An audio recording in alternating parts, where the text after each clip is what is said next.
এই রং চাটা এতটাই কাজের, যেটা খেলে আমাদের গলা ব্যথা, মাথা ব্যথা অনেকটাই হ্রাস পাবে। আর এটা একবার বানিয়ে খেলে আপনারা এই মাথা ব্যথা, গলা ব্যথা যখনই হবে তখনই কিন্তু এই চায়ের কথা মনে পড়বে।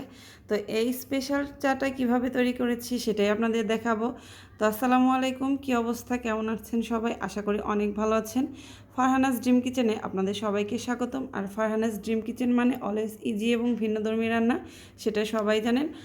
আর সবাইকেই এই চাটা খেয়ে কেমন হয়েছে কমেন্টে অবশ্যই জানাবেন। তো চলুন চলে যাচ্ছি আমরা প্রস্তুত প্রণালীতে।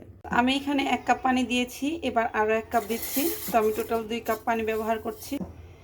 এবার এটাকে ফুটিয়ে নেব। ফুটিয়ে নেওয়ার আগে এখানে দেব সামান্য কিছুটা লবণ, আর এটাকে আমি ঘুরে ধরে 3 মিনিট ফুটিয়ে নেব। 3 মিনিট ফুটে উঠেছে। এবার এর মধ্যে দিয়ে দিচ্ছি 3 টেবিল চামচ চিনি।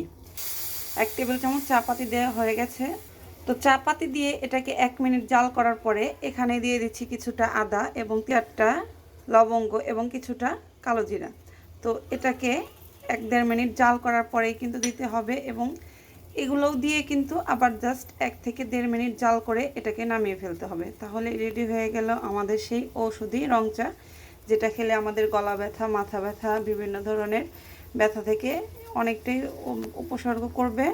তো এই চা খেলে মাথা ব্যথা একদম দূর হয়ে যাবে, গলা ব্যথা অনেকটাই হ্রাস পাবে, আর আপনারা অনেকটা বেটার ফিল করবেন। তো আমার কিন্তু এই আদা এবং লবঙ্গ এগুলো দেওয়ার পরে 2 মিনিট জাল করে নেওয়া হয়ে গেছে। এবার আমি এটাকে চুলা থেকে নামিয়ে ফেলবো। তো আমি টোটাল এই চাটাকে আমি 5 মিনিট জাল করে নিয়েছি।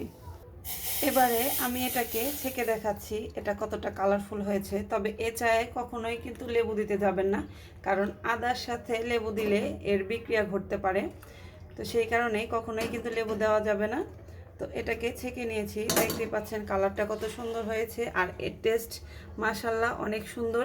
আর এটা শুরুতেই বলেছি, এটা খেলে গলা ব্যথা, মাথা ব্যথা অনেকটাই হ্রাস পাবে। তো ভালো লাগলে অবশ্যই লাইক, কমেন্ট এবং শেয়ার করবেন, ফলো দিয়ে পাশে থাকবেন।